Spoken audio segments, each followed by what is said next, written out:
some very good reasons. So I'm going to tell you how we were founded and how we got to this point. All right, we were the typical ethnic organization. We were founded back in 1979.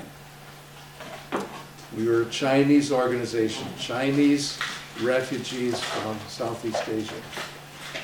And before long, there was a split on our board. And the one faction of the board was very traditionally ethnic organization. So they wanted to, as you've heard this many times, preserve the old culture. They wanted to have only Chinese in their organization.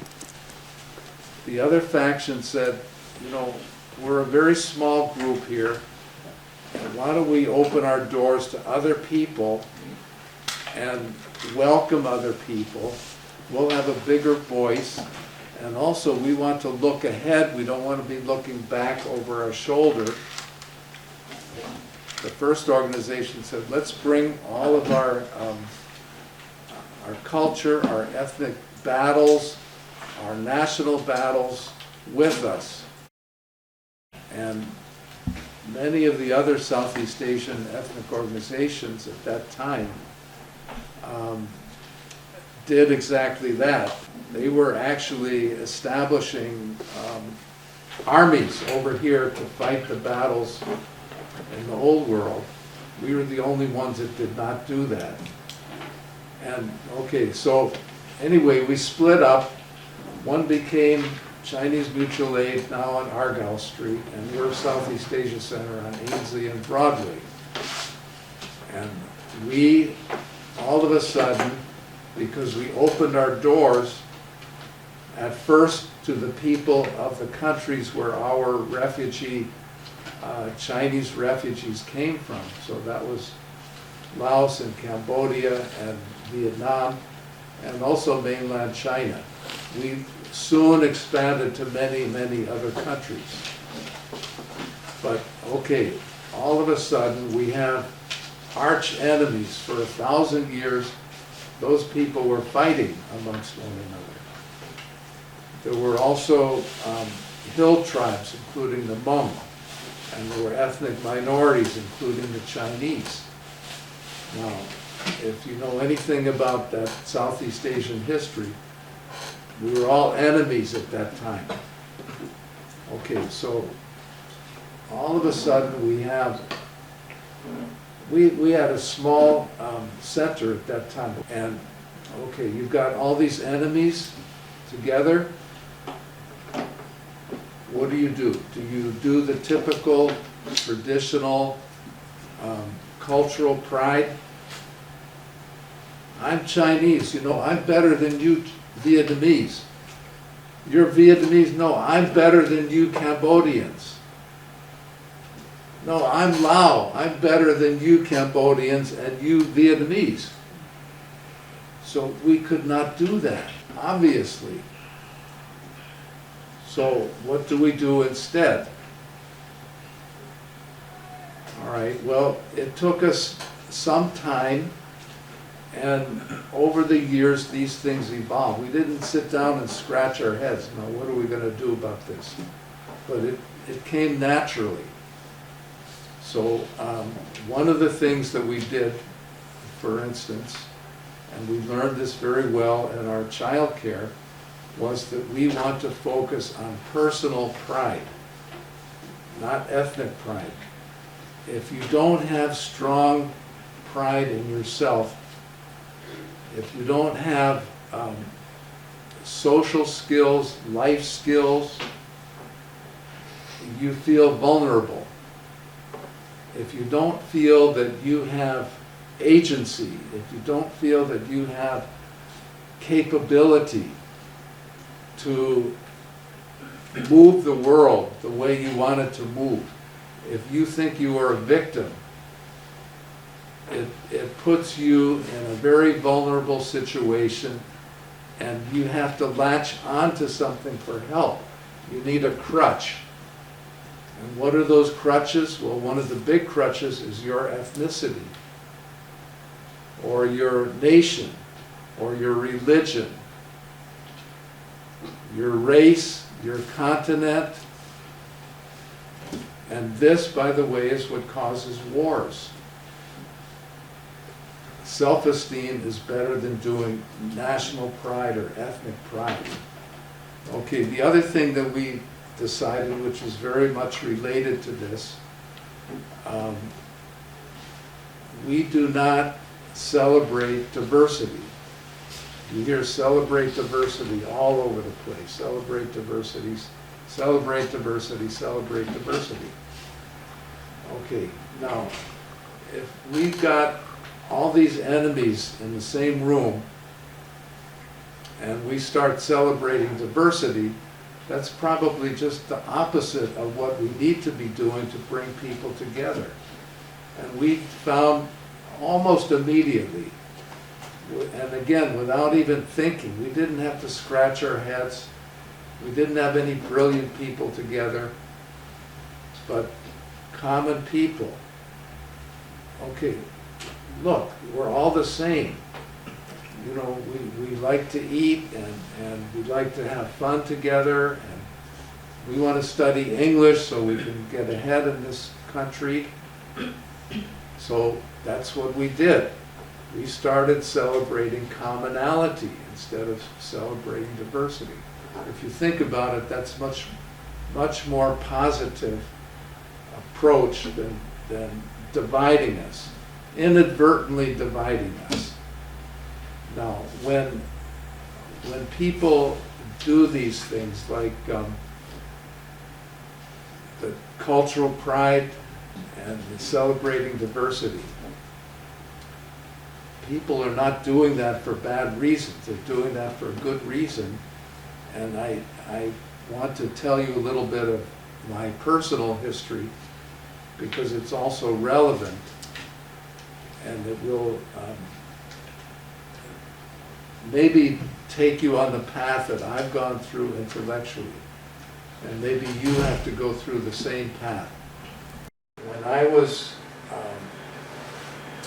I guess in my 20s, that was the hippie era in the 60s and the 70s, early 70s. Anyway, at that time, we were all rebellious. And our parents and the generation before had been very strict, authoritarian. At best, they were milquetoast. Milquetoast means bland, vanilla, not anything strong here or there.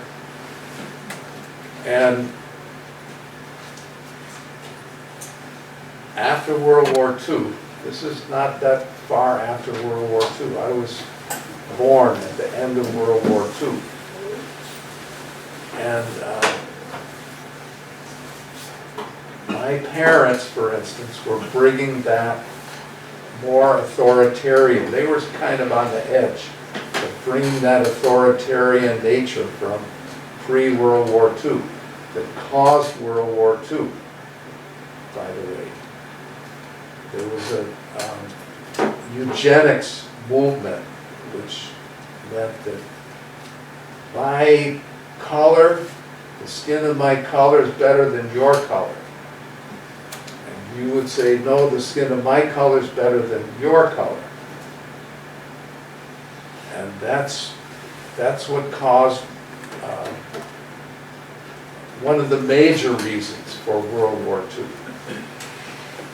So we thought, maybe we need to respect ethnic groups and racial groups and minorities.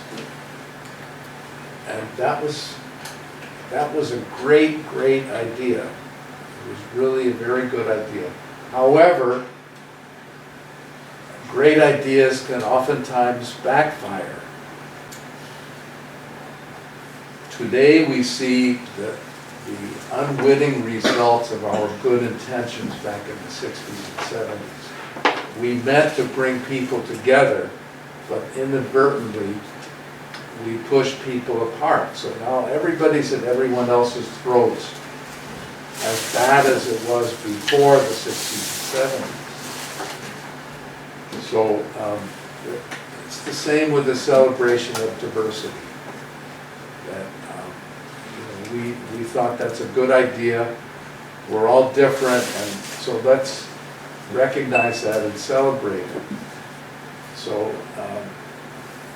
that's fine to a certain degree, but on the other hand, when you celebrate and focus on diversity, you're forgetting about the deeper commonality.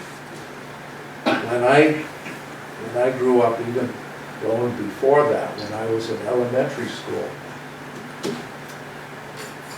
our lesson about diversity was we're all the same under our skin. We all have the same colored blood. And we lost that, amazingly. And now there's a new message, which unfortunately I think is a divisive message. The message we had when I grew up in elementary school was actually a better one, I think, than the one that we have now. Okay, why don't we have Annalyn, unless we have questions, we can have Annalyn talk about that issue of preservation of the old culture and Americanization, which is common in the public schools, preservation of the old culture like in most ethnic organizations, and what we do instead. But first of all, do we have any questions about the crazy things that Peter was just saying? Okay, Annalyn. Hi everybody, I'm Annalyn. I'm the co-director of our child care program. So I was born and raised in the Philippines, and when I got here, I was shocked because I thought I know English pretty good, because that was my instruction in the Philippines, aside from Hiligaynon, Tagalog, and then English. So we learned all the languages like that, because in the Philippines we had so many languages, and the Tagalog and English are the most, the language of instructions in the public schools. So when I arrived here at National Louis University, I thought I am pretty much equipped with the language, but I discovered that I don't know the nuances of the language, English language, as it is spoken here in North America. So then, what does it mean to be Americanized in our schools today? So we are multi-ethnic. We have students from infants to school age, from different language backgrounds. And what are we doing in the classroom when it comes to Americanization of our young people? And what does it mean to be an American? Does it mean we have children who just arrived to the United States? We have children of immigrant parents who was born here already, and we have American-born children. So that American identity is so important to what does it mean? Does it mean I have to acculturate, to assimilate, to forget my own myself and identity and my language, my religion, my culture from, let's say, the Philippines or things like that. So what I've learned is that as a person myself, as an adult, I am not who the person think I am because of the color of my skin, the way I talk, and the way I dress. Only me can identify who I am because I know me from the inside. So I am a Filipino American. That's my identity, and I have carried things from my upbringing to here, and I'm still evolving as a human being.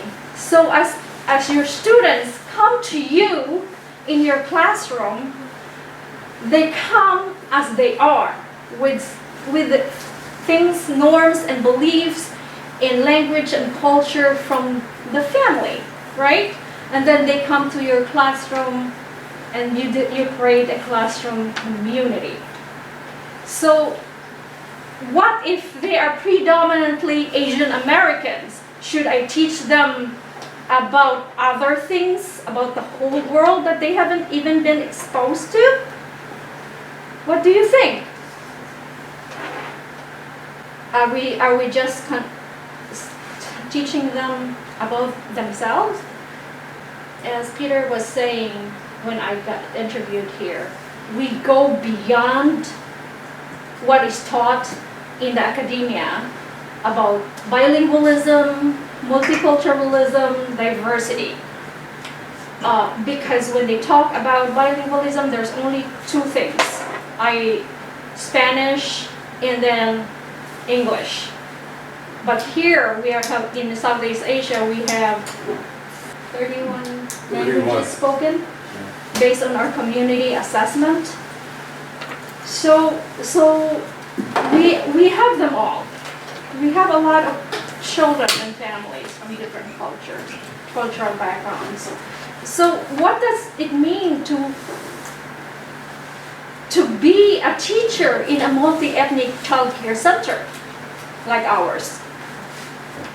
And how we can develop themselves, the sense of self, the sense of community, and the sense of being a member of the global community, which is our world. Very, very good. All right. I think that to re-emphasize and expand upon what Annalyn is saying, the traditional model that we do not follow, that we found is counterproductive. The traditional model would be to focus on the ethnicities and even the languages in one's classroom. We go beyond that because what happens if we do that, we make people more ethnocentric. We narrow people instead of widening them. So the traditional, I shouldn't say traditional, but what you learn in teachers' college and in the manuals that we have to follow, that we're rated on, they say, okay, you have to address all of the ethnic groups in your classroom. Now, suppose we only have one ethnic group, or suppose we have two ethnic groups. Suppose we have Asian and Hispanic in our classroom.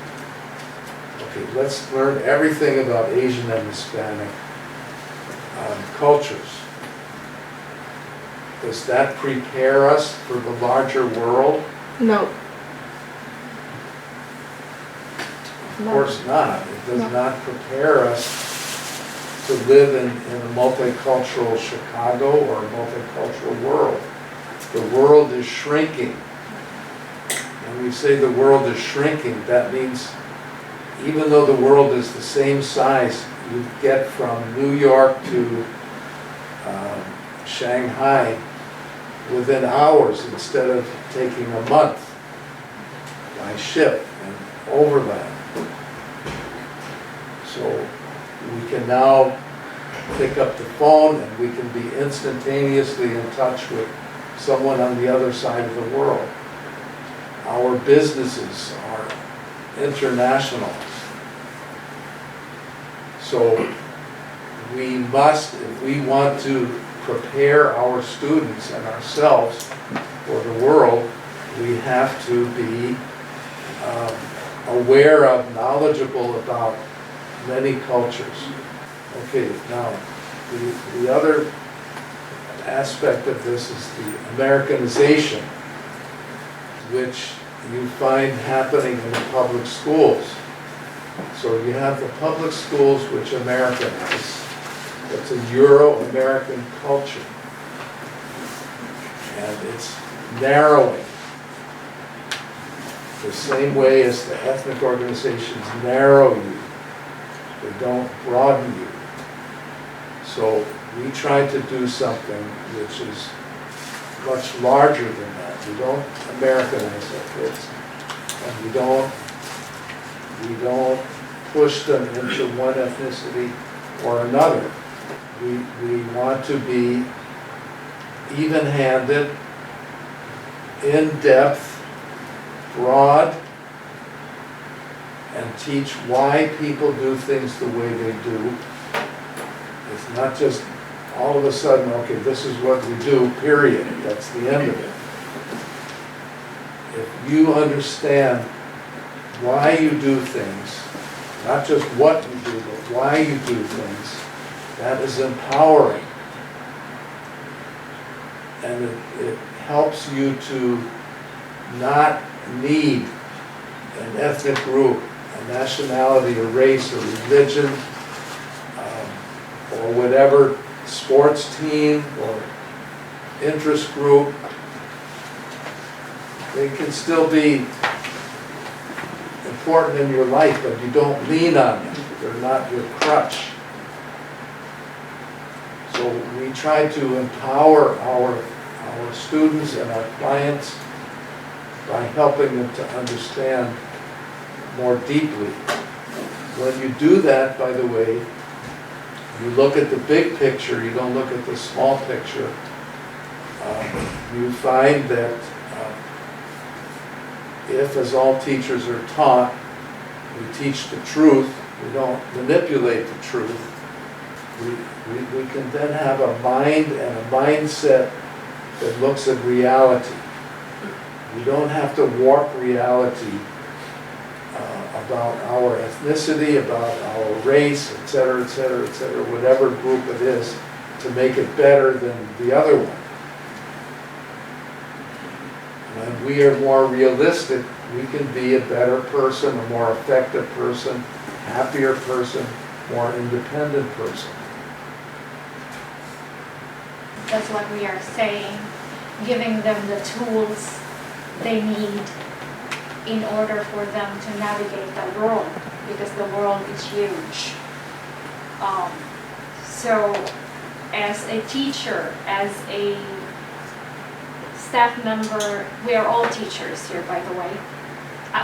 In my view, we teach our young children all the time, whether you are a teacher in the classroom, but we teach our young people all the time. So our job is to give them the tools they need in order to succeed as a member of our global community. And not just like, okay, I'm a member of Southeast Asia Child Care Center, I'm a member of Gaudi School, I'm a member of this church community or this book club or something, or religion, things like that. But they are going outside. We are teaching them to transcend and cross the bridge. We are bridge builders. We always say that. Bridge builders. What does it mean? So this is our kid. You want them to cross we build the bridges as Southeast Asia team in order for them to cross.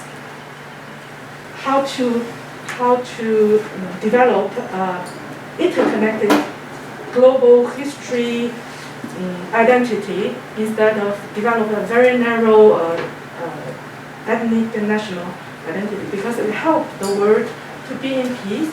I really recommend a film which is the name is The Vogue. The Vogue is about a middle school teacher. He teach the political science about dictatorship, and instead of following the book, he asked his students to do a simulation of the whole how it works in a Nazi group. But finally, at the first, students didn't think that this kind of thing will repeat. He thinks we are just doing a simulation. Germany will never go to a war like that. We are American. But after 1 week experience, everybody begin to feel that in the Nazi period, the German people are like us. The manipulated leader use our weakness. I can totally be trapped into this.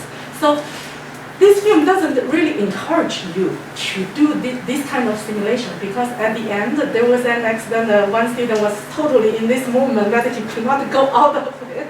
So when the teacher said this simulation stopped, he could not stop. He just want to shoot everybody who want to stop. So this kind of simulation, at the same time, we should not repeat it, because we should not tempt the human's weakness. At the same time, it's an alarm for us. Everybody can be used, can be manipulated, just as in the Second World War. It can happen again in a modern society. So this is what the global history can bring to our education. We learn from history. We don't want to repeat it anymore. So, okay, so that is my... Thank you, Judy. Very good. Yeah. All right. I think that what you just said leads to the next item here, which is big picture. And we've been actually talking about this issue of big picture versus small picture and divided information. And there's always a danger that if we,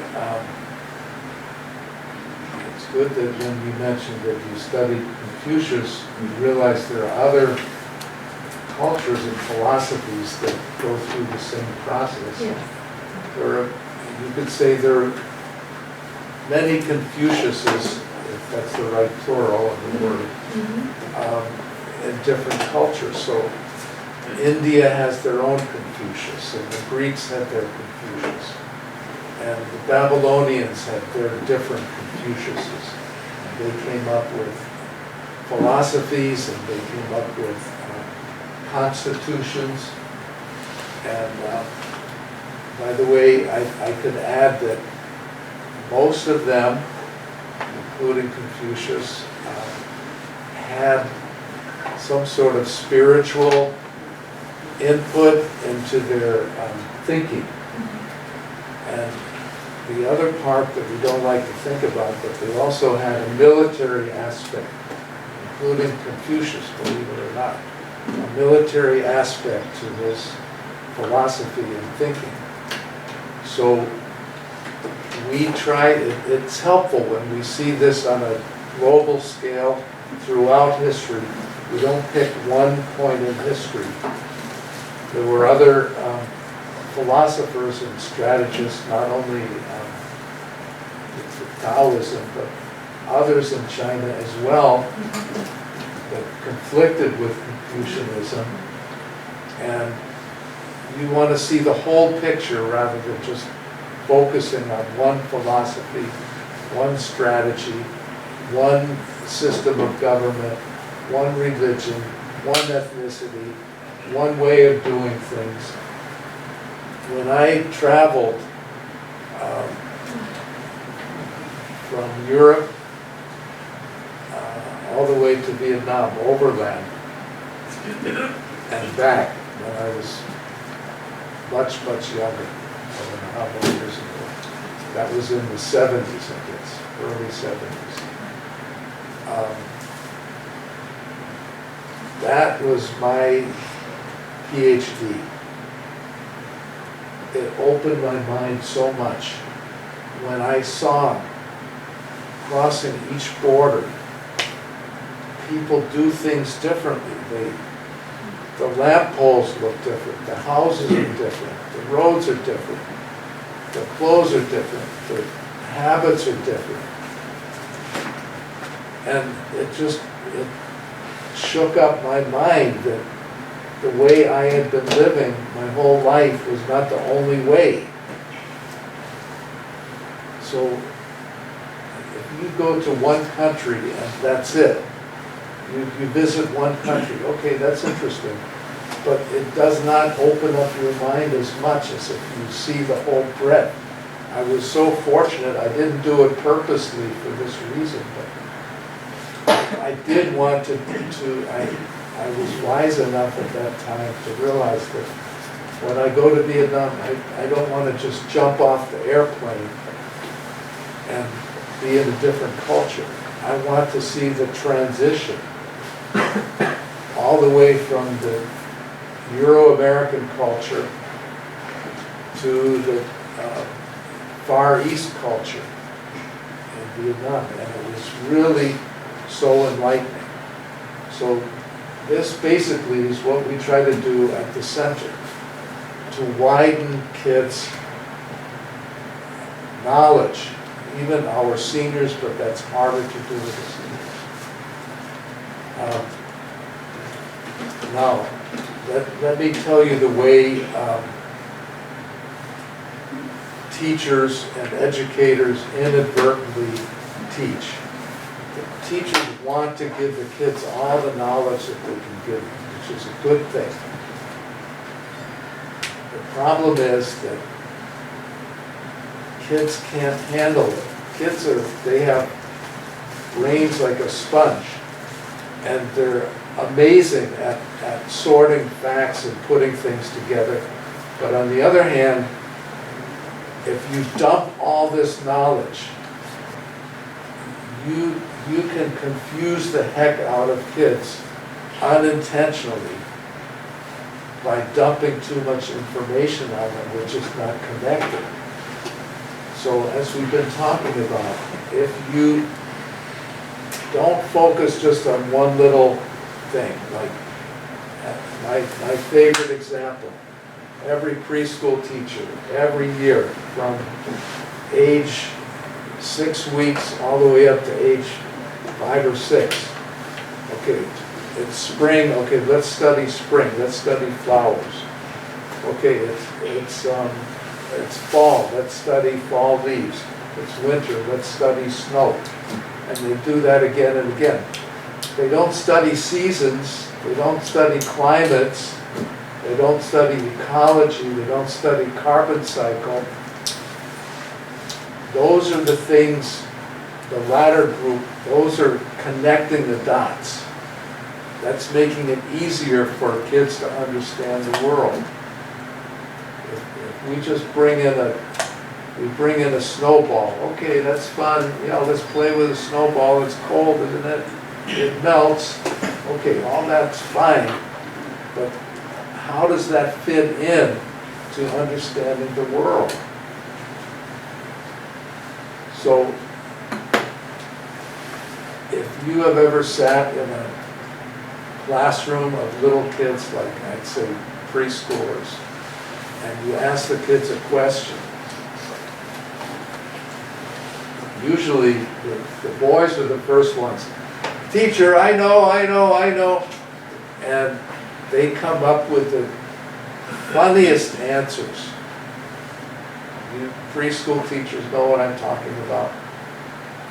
They come up with ridiculous answers because we have not tried to help them to put the pieces together, to connect the dots for them. So we want to try to give the big picture. We don't want to narrow it down. Now, okay, let's I'm a typical teacher. Okay, let's study dinosaurs. Okay, now, great. You have all kinds of 3- and 5-year-old kids in your classroom, and oh yeah, I want to study dinosaurs, and wow, that's really interesting. Okay. I bet that at the end of the class, the kids don't even know that dinosaurs are not living now. They don't know that they're prehistoric. They don't know what makes different species go extinct. What's the whole big picture? Where do dinosaurs fit into the whole thing? What's their relationship to mankind, if any? What can we learn from the dinosaur? We don't want to just study dinosaurs. Another one that I find, little picture, in the preschools, for instance, or even our school-age classrooms, we have displays of all kinds of animals. Okay, now, number one, I would say in every classroom, unless I go in and tell the teacher you have to put another animal in there, there's one animal, a crucial animal that they always forget. Does anybody know what animal they forget?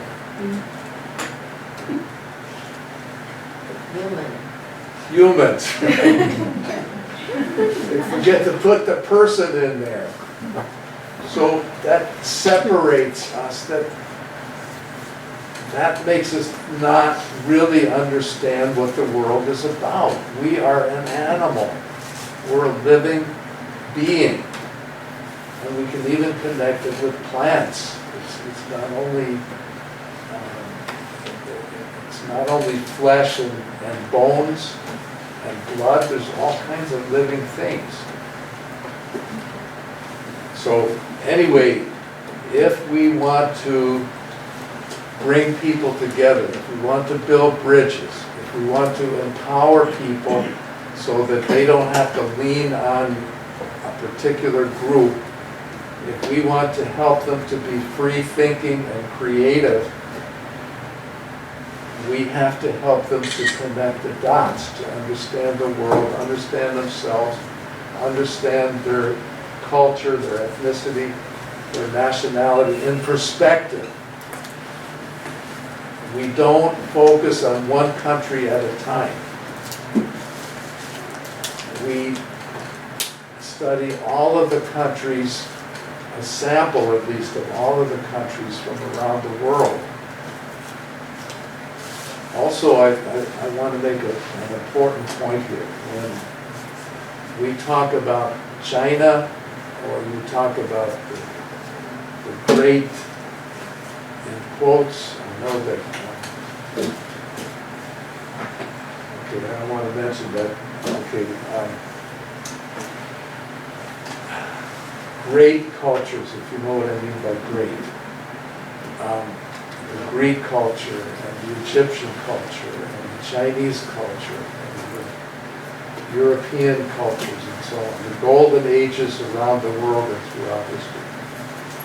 Okay, all of that is wonderful, but there are other cultures that we have to think about too. So it's easy for historians to focus on those, in quotes, great cultures. But we're leaving out most of the world and most of history. And if you don't understand the whole history, number one, if you are part of that one culture at a time of their golden years, you become arrogant. That's one of the reasons for war. That arrogance. What's our goal as a human race, as humankind? Is it to have more money? this is a big mistake that economists have made because they're very narrow in their thinking. They have put money ahead of people, and they bring their prejudices into their economic thinking. So many of the economic theories that you read about, they're very classist, or they're ethnocentric. They have this eugenics philosophy that we are better. Look, we're richer than the other people. That means that we're better. So you know what? We can colonize those other people who are not as good as us. Look at our great culture. The idea of multicultural or multi-ethnicism is great. Yeah, because as you said, this we treat every kind of people or every kind of culture equally. So there's no one culture or ethnic group superior to others. Yeah. Okay. First of all, I want to clarify that we don't exactly treat every ethnic group equally in the sense that, well, maybe let me reverse that. We treat them equally, but there's a big but, and the difference that that might be misinterpreted. We don't make everybody good. We don't respect an ethnicity just because it's an ethnicity or a race or nationality or whatever group. We look at it realistically. Realistically is the important word. What does it mean, realistically? With all of the good and the bad. Sure. So we look at ourselves, good and bad. And we can do that better if we see that everybody has good and bad. That's the problem with the critical race theory right now. It has been focused on one group. If we focus on all of the groups as having some bad and some good, it makes it easier for everybody to understand that we need to look at ourselves clearly without rose-colored glasses. Okay. Now, the other thing, more important to your point, yes, you're absolutely right. You cannot focus only on ethnicity. And I mentioned economics to you. I could get into that more deeply. Political science, different political systems which we touched upon. Confucianism is a political system too. It's not only an ethnicity. And we do have to analyze those different political systems in the same way. Even going to University of Chicago on a PhD level, we studied Marxism and we studied democracy, capitalism, free enterprise, and that's it. I mean, very little breadth. I mean, everybody knows about those systems. And that's exactly our problem. And then you have a professor who's Marxist and he pushes the Marxist theory, and then you have one that is all about democracy and they push democracy. But we have to look at each system for its good and its bad. And then we have to think, are there other systems? Can we open our minds to other systems? This is the big picture, and this is what happens if you look broadly and not just at the big things in front of your eyes, like India, Egypt, China. There are a whole lot of other places in the world. There's a very large Resources? no, what I want to say is, there's, the term for it is something you've never heard before, and I had never heard until I read it recently. But there's a group of people that runs all the way from northern Vietnam all the way to Tibet. It's a huge group of millions and millions of people. It has no border, no official international border. And they don't have a constitution, they don't have, You mean in the past or nowadays? now, they don't have a money system. In fact, they reject all of those kinds of things.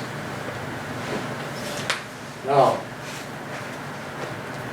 we don't study that in our history books. You're an historian. Did you ever study that? No, I'm sure you have not. Then, do those people have a secret that we don't know about to make them happy? There are books about a different kind of happiness other than money, other than the political systems, economic systems that we know about. So this is what I'm talking about having a larger view of things, not confining ourselves to this one way of thinking. Yeah, and even the culture, within a cultural group or ethnic group, there is a lot of differences and diversities, right? Yes. So, for example, I don't like a person to be categorized and put them in the box Yes. because of one category. Because as a person, let's say it could be a mixture of things. There's a lot of intermarriages and interconnectedness that we all this, experience in our lives, and we cannot just lump them all together. The generalization, that's what you're talking about, identity. We have this preconceived knowledge about certain groups that this is who they are. But the problem with that is that not all of them are the same. So we, as a person, we have to connect and connect relationship building. That's why we are here about building relationships with your students, and let your student build relationship with the peer and the teachers and the outer community. And how we do that? How do we do that?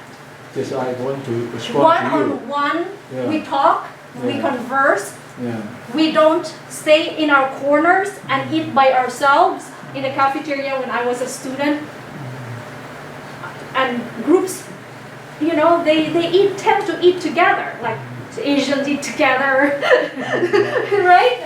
In the cafeteria is the perfect example. They kind of congregate together. They don't want to merge. But this is what we want to teach our young people, to be more connected with each other. I think they are more open. Young generation. Young people, Yeah. than my generation, at least when I was in college. Yeah. So what we need is to teach them the basic principle. Yeah, you have to be polite to people. Right? Yeah. So I think this, no matter what kind of people you are, you need to learn about that. Respect. Love. Yeah. See? Fairness. Yeah. All those common values. Yeah. So Human values. So this, of course, the tricky thing is that they might have learned something different from their family. Might be, but I think that it is the role of the center to compromise them. Yeah, so the some like the hot food and some like sweet food. Yeah, so yeah, we need to compromise them. But anyway, this as education, the most important thing is to teach them the basic. Well, you have to meet your student where they are. It's a lingo for teacher-student relationship, right? Meet a person where they are. Meet your little toddler where they are. And then if you are the teacher, you are educated, you are trained to be a teacher, the master, the master student relationship. So you are the skilled person in that room to move them from point A to point B, right? Yeah. So that's why we ask them questions, open-ended questions. How are you today? What? Oh, I went to the grocery store with my mom. Then you ask more questions about the grocery store experience. So then the child and you have that connection, bond, and then language development, vocabulary, because as Peter was saying, they will absorb anything you teach, teacher, you know, but that's why we cannot teach them something that is, you know, inappropriate. It should be. And you cannot just say, oh, I don't eat peas at home, so I will not eat peas in your school. So what are you going to ask the child to, because that's healthy food that we are serving, right? So you tell me, Miss Ling, tell me, Miss Min, how would you encourage your non-peas eater to eat peas? So those are the questions in the classroom per se. So because you meet with them where they are, and you know that they are going to be healthier if they eat the Southeast Asian food, because it is approved menu, right? Yeah, the first thing is eating, and then the second is Asian food or American food. Yeah, so but you need to teach them this what to eat, nutritious food, and then how to eat. Don't fight other classmates. For food. So I think just teach them the basic. The principle is very important. Adult-child interaction is so important. That is the craze right now. If there is no books, no resources, these things, what we have is the human-child, human-to-human interaction. You don't spend money on that to buy school supplies on that. You can talk to your child. Yes. And you can have a lengthy conversation. This back and forth, Mr. Lee?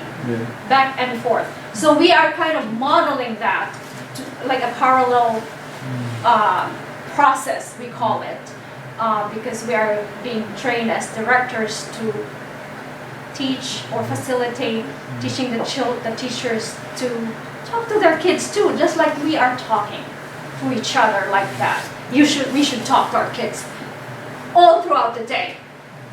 All throughout the day. So that's where they pick language. Pick up language. Okay, I think we should take a break before we get into the, I think we got a hint from students and clients, but our center did not have any funding for the initial 10 years.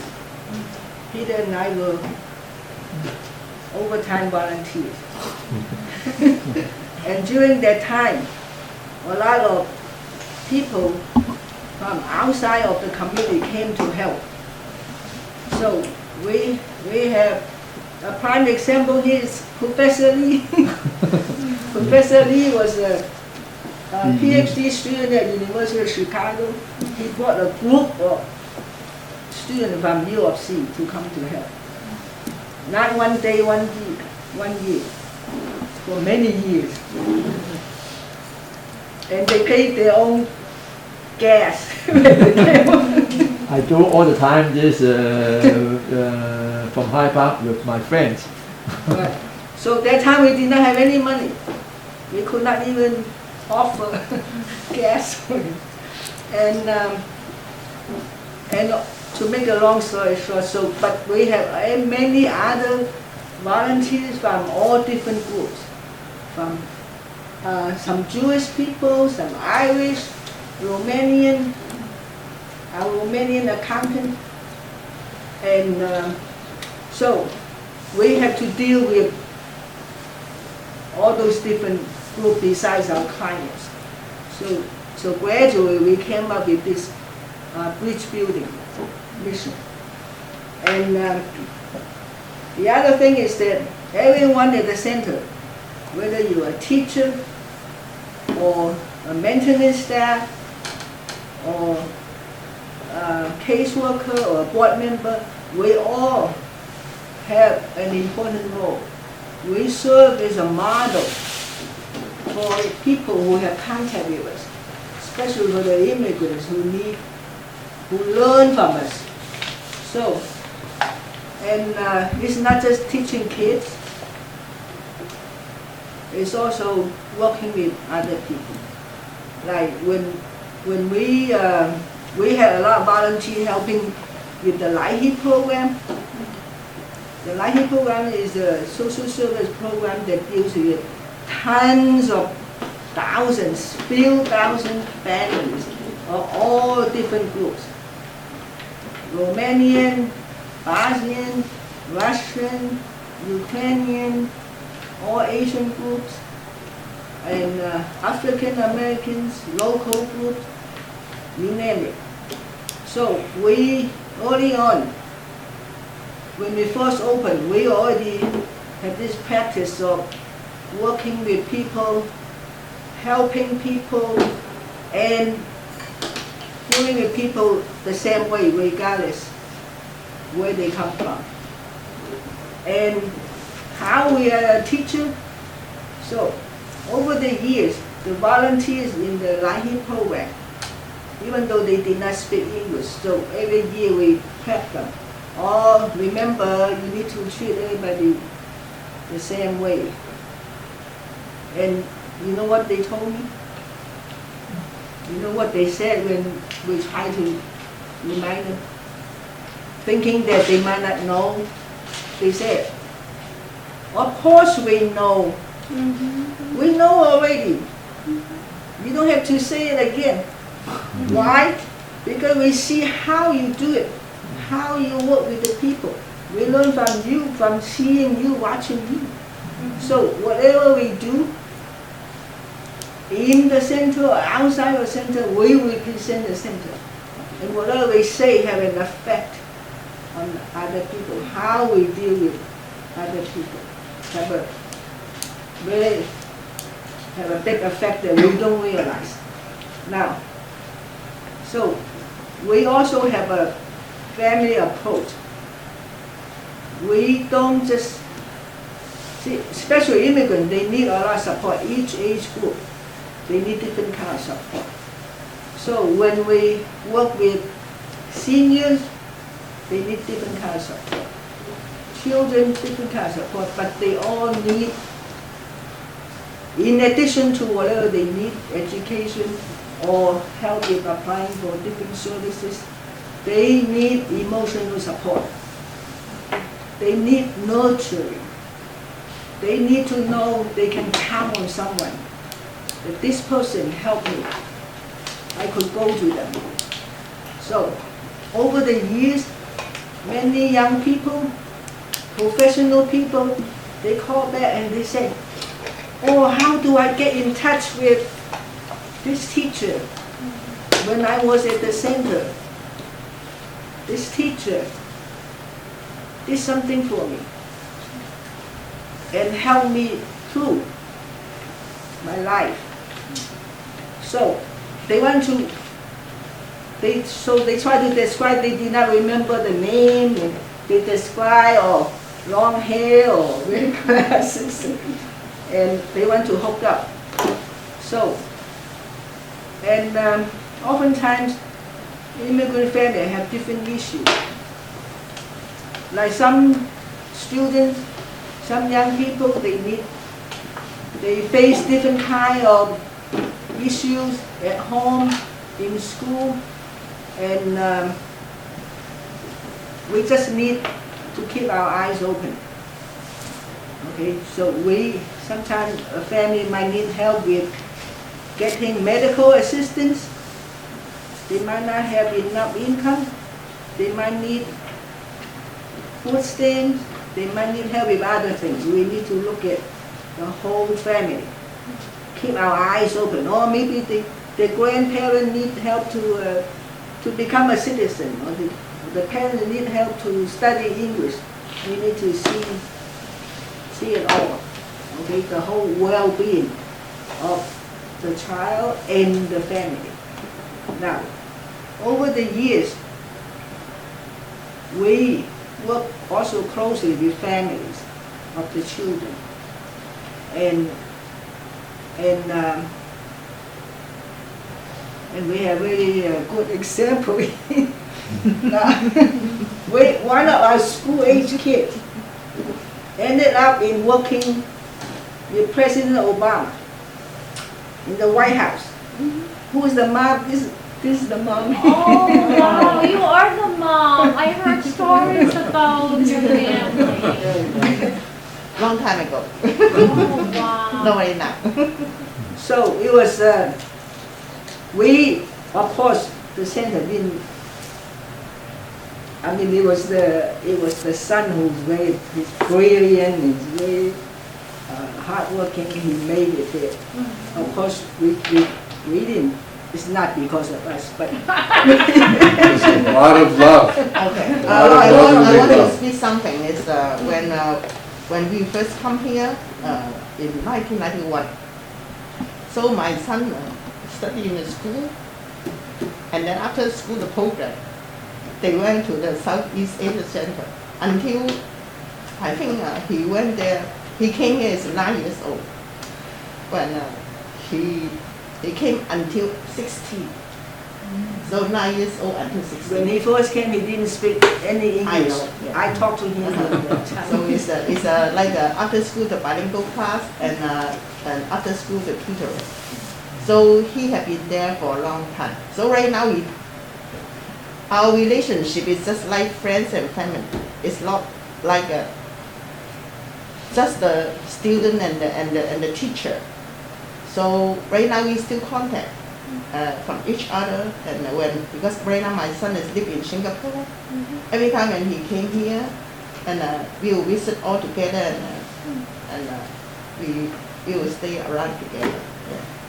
So I'm very thankful because the after school program is really helped my son, because I'm working and I don't have time to teach them how to do it. So the after school program is really good for them. Yeah. So both of my son, I think young. Yeah. I have two sons. They stay all around until I moved to suburb. But my oldest one, when he was in the high school, I think the junior high, and he still go back to the center to work for them for the computer program. Yeah. That's what I want to say. Thank you very much. Thank you. And one of your sons ended up in the White House, correct? Yeah, the old. Yeah. The one we have the picture. Yeah. This is the son. Yeah, but right now he is not working anymore. I think maybe when the Trump and the president and then he said he need to resign. So he right now he is working for the Google. Yeah, so it's in Singapore. Yeah. So those are our school-age teachers right there at the back. Yeah, school-age teachers. Yeah. We're going to have one like So, we have one that just became police. Can you share There's one preschooler. He started out at 3 years old. He was crying all the time on Linho's lap. And yesterday the mom called me and said, "You remember David? He said, I don't really know David, but you know this. And then she said, he just became a police Oh, Police wow. officer. police officer. Police officer. Right. Oh. Chicago. Oh. Yeah, so she sent us his picture. But there are many, many more Stories. stories, and whatever we do, we touch on some, and that can be very lasting. And even the seniors, the adults, the family, we help them even one time, and then can affect them. Okay, Just, Go just ahead. like right now, some people still call my cell phone. Oh, it's Southeast Asia Center. Can you give me the line? I say no, because this is my own cell phone. So can you give me the number of the center? I say, okay. So right now I still receive some phone. Yeah. I would like to tie together all of these things we've been talking about. Professor Lee, Professor Ji Sun, and San, and Annalyn, and Mrs. Chen. We're talking about education. Education is part of Confucianism, for instance. And this is one other way of looking at humanity, through education. And of course, from primitive times, with our animal roots, like every other animal, we teach our offspring. So I want to talk about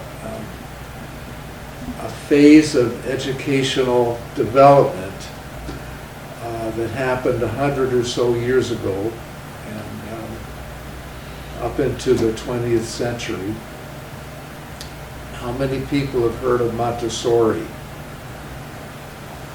Okay, 1, 2, 3, 4, 5, 6, okay. Maybe half of you, okay. It's one of those philosophies of education, and there are others too. Reggio Emilia, which you probably haven't heard of, but it has its tentacles in public education and education almost anywhere you might want to go, including in Asia that have picked up Euro-American philosophies. John Dewey, who was a philosopher and an educator, he has a lab school at the University of Chicago. Summerhill, they all have similar historical roots, which I'm going to tell you about in a second. Now, as you might expect from the first part of our discussion here, Southeast Asia Center thinks differently than almost everybody in the vicinity. So likewise, we have found that all of those philosophies, which are now, I would say, anachronistic, they're not appropriate for today. They were appropriate for then, and I'll tell you why. They were all a rebellion against that authoritarian culture, pre-World War II culture, in which Confucian wasn't the only one, as we're saying, but that was worldwide culture, that you follow the rules and you listen and you obey, and especially if you're a child or you're a woman or a female, you obey, you follow. Now, these people,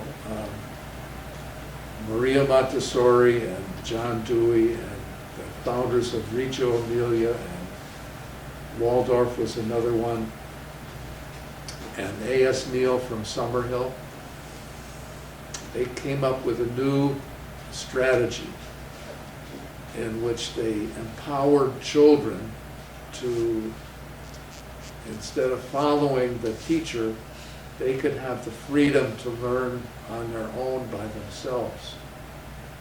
And also there were some more historical roots to this. That was a very good thing, by the way. My friend again.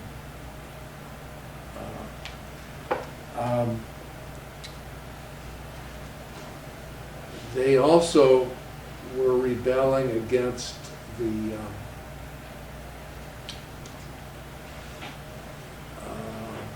Second World War, which came from those same authoritarian roots. So some of these educators were protesting against the rigidity in Germany. Actually, A.S. Neil Summerhill started in Germany, and they had to leave because of the authoritarian nature and went to England. Reggio Emilia was founded by a group of local people from a town called Reggio Emilia. And after World War II, they established this place in reaction to Mussolini, very authoritarian fascist leader there. And the other thing that they were influenced by, not reacting against necessarily, was the Industrial Revolution. And I'll tell you how that fits in with all of their philosophies. And let me try. Oh, the other influence was democracy.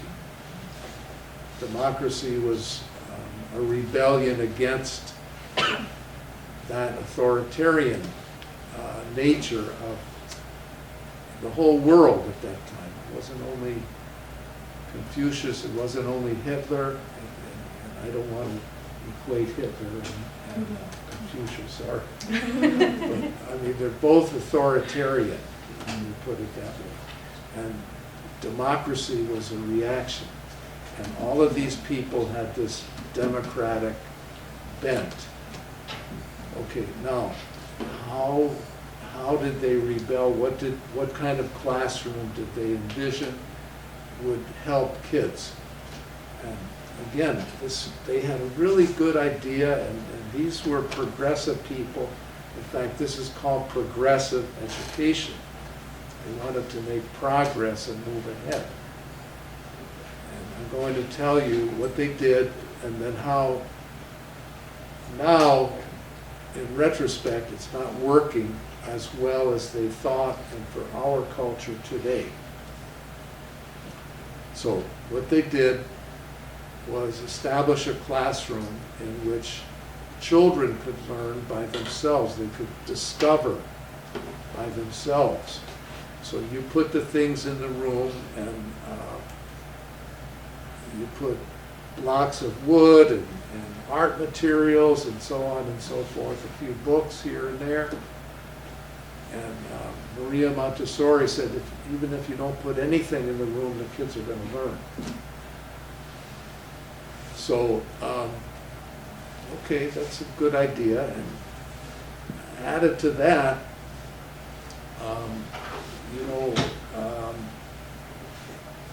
kids used to learn pretty well on the family farm and the family store. And how come kids can't learn anymore? Well, they were on the street during the Industrial Revolution because the parents were now working. Parents didn't have time to teach them anymore. So, well, we better teach some of those skills that the parents taught them on the farm or in the family store even. So in those days, the major occupations were farming, forestry, mining, fishing, carpentry, I suppose you would say, which was part of all of these other things, all the other professions. So we better put some of that in the classroom,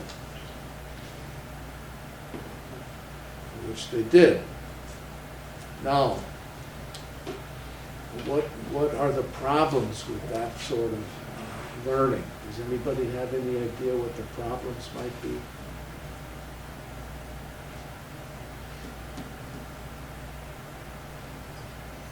Okay, My- Yun-Ho. In my opinion, is no guidance. Very good, yeah. Not, I would say not enough guidance, and let's expand upon that. Okay, very, very good point, Yun-Ho. Number one, we're not in that early industrial age anymore. Now there's a different skill set that is required. It's not just carpentry, and it's not learning farming and all of the manual skills, gross motor and fine motor skills. That's fine, but we have other really important skills. Communication skills, which was not important on the farm, doing lumberjacking, fishing, or on the assembly line. Now we have to think. Now we have to communicate. Not only think, but higher order thinking. And those things will develop to some degree with no adult guidance. However, it happens very, very slowly. As we said earlier this morning, if you don't help kids connect the dots, maybe they can learn, maybe they're going to misconnect the dots, but it will definitely, in any way, it's going to take them a lot longer. So without the teacher guidance and letting kids go wherever they're going to go and be interested in whatever they're going to be interested in, narrows them. So we need guidance to help the kids open their world, see different things. And a little bit later, we're going to get into STEM. STEM is teaching technology and pure sciences. And that is the thrust nowadays versus the lower level manipulatives and so on of the early industrial revolution. Now we're beyond that. We're beyond STEM. And STEM does not solve all of our problems, but we're still in that STEM mode of thinking. So for instance, we're sending all of these bombs, high technology weapons to the Ukraine. It used to be called the Ukraine when it was part of the Soviet Union. Now it's just Ukraine. But anyway, there are thousands of people dying there. It didn't solve the problem. Hopefully it will help them to win the war, but it didn't prevent the war. The STEM did not prevent the war. It doesn't have that way of thinking. It doesn't have that technology. So we need a new set of skills, interpersonal skills, cross-cultural skills, thinking skills, communication skills. So this is what we try to do in our classroom. We broaden the number of books in the classroom that Montessori is not very good at doing. We don't focus only on certain ethnic groups in our classroom. We work on social sciences, human sciences, as a balance to STEM. STEM are the hard sciences. We balance with the soft sciences. The soft sciences were developed later than the hard sciences. And the hard sciences gradually gained prestige They still have a lot of prestige, and the human sciences, the soft sciences, are still the sciences looked down upon. The term STEM is very popular. Yes. But now there is a new term in Hong Kong. It's STEAM. Yeah, STEAM. I've heard of that one too. Yeah. What is the A for? I forgot. For art. Pardon? For Art? art. Arts. Art. Oh, they incorporated Okay, yeah, art. Yeah. I've I heard of don't that. know, it's just a term. I don't know how they incorporate this all these things together. But anyway, this If it includes human sciences, I would be very happy, but Yeah. knowing Hong Kong and China, I doubt it. uh, That's one of the big problems Why there, you doubt it? because they are, Xi Li, I think, can also testify that that's a weak part of the education in China, and for Chinese people, and as a matter of fact, people from more traditional societies are lacking is in not the human traditional. sciences. yeah. Hong Kong is not traditional. I don't know where and when the term comes from. But anyway, this everybody is talking about this STEAM at the moment when I was there. Yeah. So yeah. When? But when just the last 2 years. Last 2 years? Yeah. That's a good. It's a good step forward. Yeah, I don't know. Because there is this idea that the education should be holistic. We educate the whole child, Yeah. not just here, but also here. Yeah. And they're talking about multiple intelligences, yeah, different types of intelligence. Okay, some people would say, if you are a musician and you're great at that, that is not really intelligence. Yes, it is. Yeah. Yes, it is. And there's some people who are good in mathematics, mathematical whatever, you know. So that's intelligence. And some people are good in talking, speaking, communicating, and some are good in using their hands or physical body. So those are, they said, you can believe it or you can take it or leave it, but some of the theories is that there are multiple intelligences. Some kids are good at this, some kids are good at that, some kids are, but it's good to educate the whole child, right? So that's why the arts and social emotional is huge now. But the problem is that this it is a program initiated by government. So yeah, they are the institution giving out the fund. Yeah. So now every school is just chasing after the government. They just want to get money. Yeah. So, Okay, I would like to pick up on one word you said, Lee. I don't think anybody else caught it except you and I. yeah. Maybe Zarek caught it too. Yeah. Picked up on my word Okay, traditional. And Hong Kong being a traditional society. Now, Hong Kong is very cosmopolitan. Why did I call it traditional? Why? Yeah, Yeah. Why call it traditional? yeah, when it's very cosmopolitan. Yeah. Okay. A cosmopolitan society is one that is freewheeling. It's able to think open-endedly. It communicates with many different people, many different cultures and societies.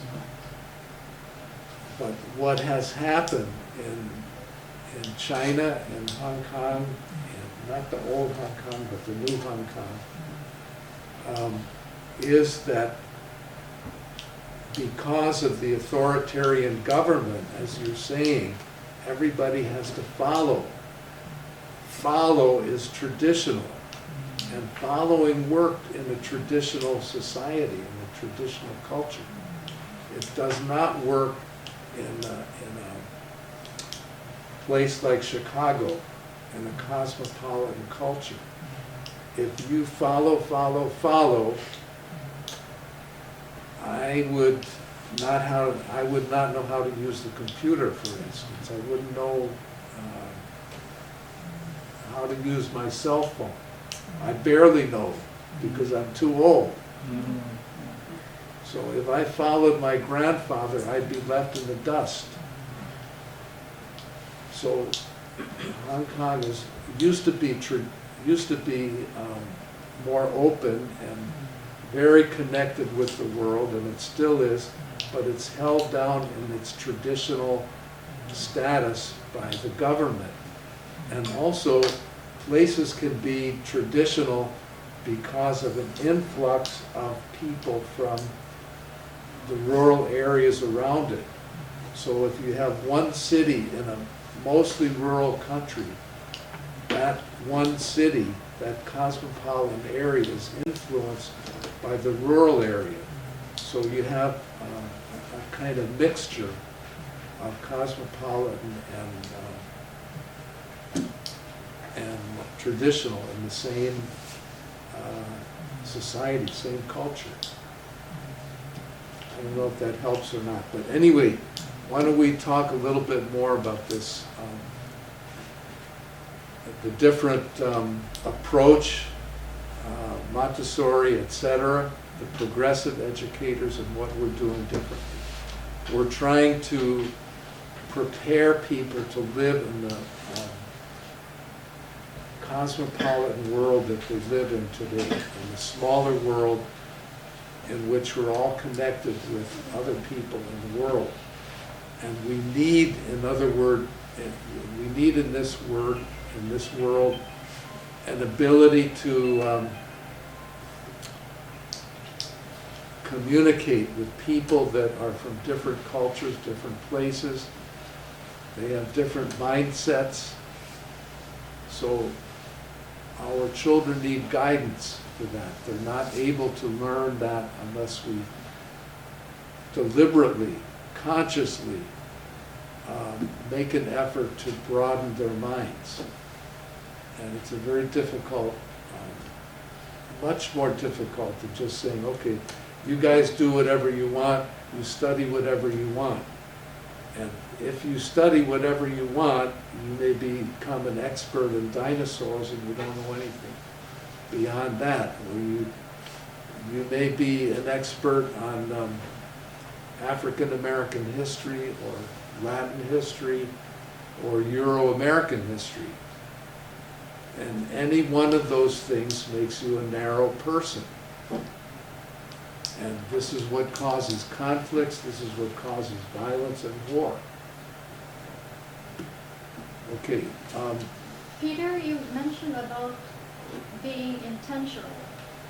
And Yes, good word. Yes, deliberate, intentional. deliberate and intentional. As in our business, in our early education field, there's so many things that we want to teach the children, right? So many. But how could we be intentional in our planning and teaching? And then you observe if they get it or not, or if it is effective or not. Then you have to rethink that again and go back to that cycle of intentionality based on your goal for the week, 2 weeks, whatever you are studying or investigating, right? So intentionality is not just like, oh, okay, today, kids, you do go there. You do what you want to go do. Oh, you go there. You have nothing prepared. You did not plan intentionally. You did not set up the environment, the classroom environment, so that your goal, the concept that you are trying to teach them, they're gonna get it because you set it up. You planned for it. You brought the books, the materials. It's all ready for them to explore. And then you guide them. There you go. You gotta go to these teacher-directed and child-directed activities, moving in our agenda here. So that's why we should strike a balance, I thought, about direct teacher and then student directed activities. Because, well, why do we study being a educator if we are not going to teach and facilitate the construction of knowledge? I think who's saying, Piaget, I think children are knowledge constructors, and the teachers and the students are co-constructor of that knowledge in your classroom. Being you as the skilled one, mature adult, that will guide your students on how to acquire those knowledge.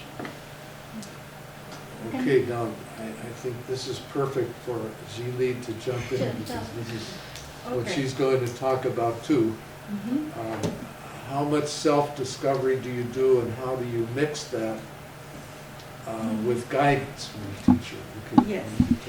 So this is a very up-to-date topic, no matter in which field of education. We always talk about student-centered approach. So, but a lot of people might have misunderstanding about student-centered. It's different from student-directed, because students have something to learn from the teacher. It's not just to put them in the field that they will learn and you don't provide any help or guidance. That's not a student-centered. It's student-centered is really the student, the teacher need to have a final goal at the end of the curricula, but at the same time have an interaction with students. Of course, your goal need to be transparent. You have to communicate it from the beginning with the students, with all responsible for this curricula, to like a contract. At the end of curricula, what goal are we going to achieve? Then after that, to each step, you have to, at the same time, provide the environment, as you said, to facilitate learning. At the same time, to have a kind of, we call it formative assessment. Formative assessment is different from the test, the scores. Is that a kind of survey that you give to students to hear back what they have learned, what they feel about your teaching method, what is their self-evaluation towards the end goal, which we all agree upon. So this kind of formative assessment is to help the teacher, mainly to help the teacher to know which stage the students are in this journey they plan together, so that they can adjust his teaching method to make it more aligned at the same time with the final goal and with the students' need and their perception about their learning. So this is the true student center, which has a goal, and you design the curricula backward from the goal, and then here from the formative assessment to adjust your teaching approach. And also the student center, why we promote it in current education, is that we also give them a platform to show what they know, what's their thoughts. So there is like the stage is divided. Before it was totally one teacher's show at the center of the stage. But student mixed discovery is that we share the stage at the same time.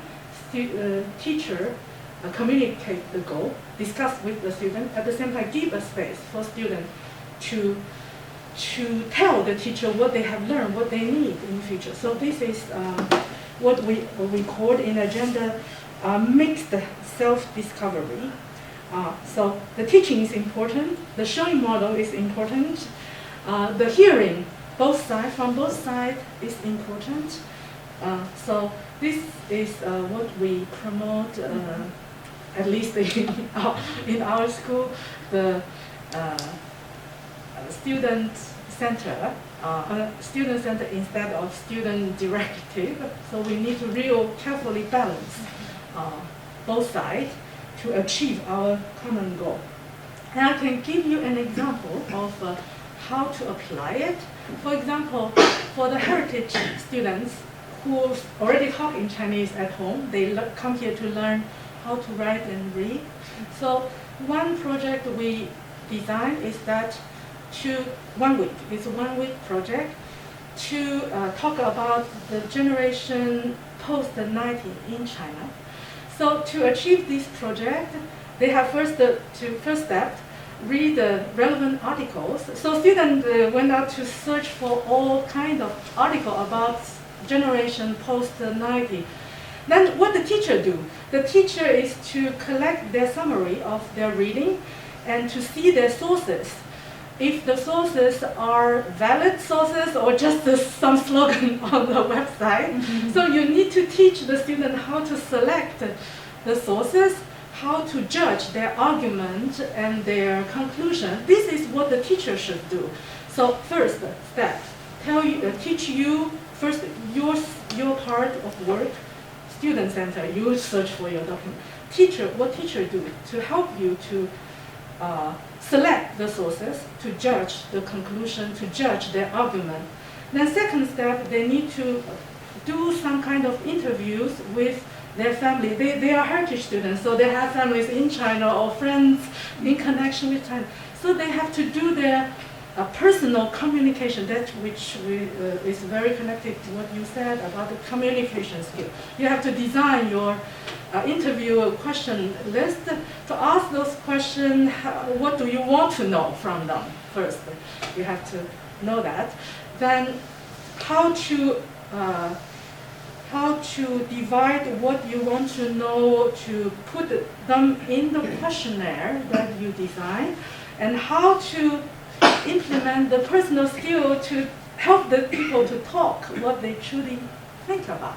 That this is at the same time it's student-centered because they design their interview, they do the interview, they write a summary.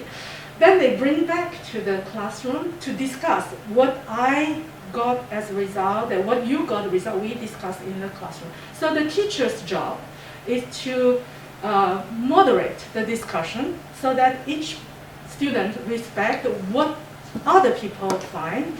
I am not the only right answer to this question. How can we enrich my own finding with the finding of other students' found?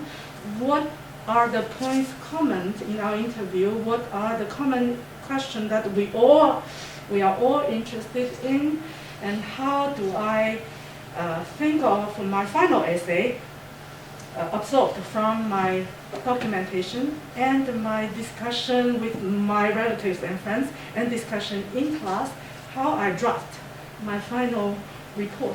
So all these process, what the teacher provide is to help the documentation's validity, how to select documentation, how to facilitate the discussion atmosphere, to help everybody have a chance to speak, to expose his opinion, to try to debate on certain disagreement, and also respect each other in the discussion. That is what the teacher should do.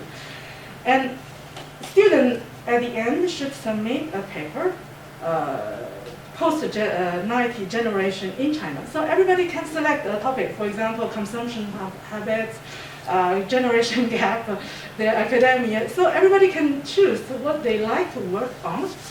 But the whole process is a way to echo what you said, connect with the document, connect with your peers, connect with the teacher, and then do a creative, original, and documented paper at the end of the week. Of course, their language skill will improve through this whole process. This is one of the goals. At the same time, the other goal, also in current language education, is also civil citizens education. Language is a channel to voice your opinion. But if you don't know how to have your opinion and argument it, trying to find the common points with others, the language is just a skill remaining there. You don't have anything to convey through the language. So the current language education is at the same time the knowledge education. You have to know the vocabulary, the grammar, the how to read the text, but at the same time the civil education. You have to know how to express your opinion, how to discuss, how to respect others through language. This is another part of the education. So that is an example from student-centered, distinguished from student-directed. Because in current democracy, we of course have to listen to the people's voice, but we cannot let the people's voice become the mob, become the violent dispute or war between different people. So how to educate everybody, no matter what background you are from, what race you are from, you have the common universal value of human rights, of human value. Then based on that, you have different branches, like a tree, you have different branches which shine under the sunshine in different way, but we are all human. Language education also help to build this common human value, civil citizenship, and also to train the reflection on your own, on others, on your own ethnicity or racial value at that time. Okay, very good. I like that. Let me expand that a little bit. Yes, we try to combine the freedom and the direction. We can't do one or the other. This is a good example. You've probably all heard of free time. Okay, now it's free time, you do whatever you want to do. Okay, if that is really strictly the case, that means that, okay, I didn't like what Ji just said. Okay, I'm going to beat up Ji. Okay. Now, that's not freedom, because that's my freedom to beat you up, but it's not your freedom. So there needs to be some direction of somebody that has the sort of ethics that you were just talking about. You need some adult guidance in the classroom with teachers. And also, I do want to say that maybe Mrs. Chen and Dr. Lee would like this. The traditional cultures have some very good educational techniques. Maybe Confucius would agree with this, I'm not sure, but I was told by this older, wiser teacher in early days when I was at Southeast Asia Center, we were applying for a charter school. And in those days, I was more into the progressive education. I was not as wise as I am today. But in those days, we thought you can mix all of the subjects together. You can put your history lessons and your English lessons and your math lessons, for instance, all together. And it's going to come out fine. This older teacher told me when she read the proposal for our charter school, Peter, you can't do that.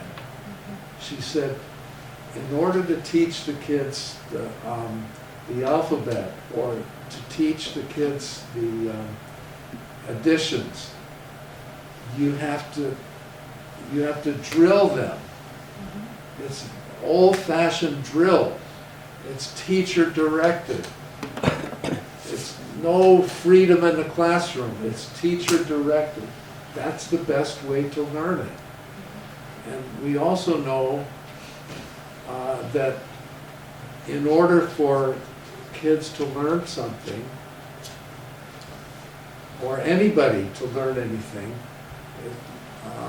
language in particular, you have to hear it repeated to remember it. So in order to do that, to have things repeated to you so you can remember, that takes teacher direction. You can't say, okay, you do whatever you want to do, talk whatever you want to talk about. The teacher is the one that is directing that. So if you want to teach your student, and Leona is teaching ESL students, you want to go over the same vocabulary, sentence patterns again and again. If it's freewheeling, as some of the volunteer tutors like to teach, they're all over the place. And it's very hard for the student to pick it up. However, I would say even taking the best English teachers in the world, you know who the best English teachers are? The parents of those kids. The best Chinese teachers are the Chinese parents. The best Japanese teachers are the Japanese parents. And they teach their kids to speak the language perfectly. And they don't have any sort of instruction as to how to teach. But as great as they are, I think that they could do better. Actually, they try. I think that they do it, but they're not aware of why they're doing it. But they do simplify their language. They don't talk in sophisticated academic language with a little baby. So this is what we need to do as teachers. We need to guide how we're teaching according to the circumstance. So yes, our kids and our students need freedom, but we also need to feed them the freedom in a way that helps them to learn. So we don't want to have just books in our house that are about one thing, about sports, for instance. If you want to do sports, do all of the sports, not just the violent sports that are popular in this country. Teach them about sports that are cooperative. What recreational activities can you do as alternatives? So anyway, I think we're saying that we like to combine, and Adeline, same thing. We want to do a more comprehensive, broadening, holistic, balanced approach to teaching. That's what we do at Southeast Asia Center. Let me chime in on the freedom, concept of freedom in the classroom. The Accelerate Assessor, most of you or several of you had been assessed by the Accelerate Assessor from the National Louis University. They're from our funder people. So they go to your classroom and observe for an hour and then give you feedback on how you did with your 1 hour activity. I believe Miss Tracy, if I will name you, and then Miss Pat was observed one time. So they would give you feedback and say, okay, how did you do your choice time, the free play time? So is this just like, okay, kids, you go over there, you go over there, you go wherever you want, or what was the feedback about, Tracy? How would they like to see the teacher facilitate when you're dispersing them from the large group to their choice time for 45 minutes, for example? Just basically let them do their own exploration, let them explore, and then you ask open-ended questions during the time that they have in that free play. So you're not directing them to go to a certain area, you allow them to explore on their own. And your job as a teacher is to be with them to facilitate, ask open-ended questions, Right.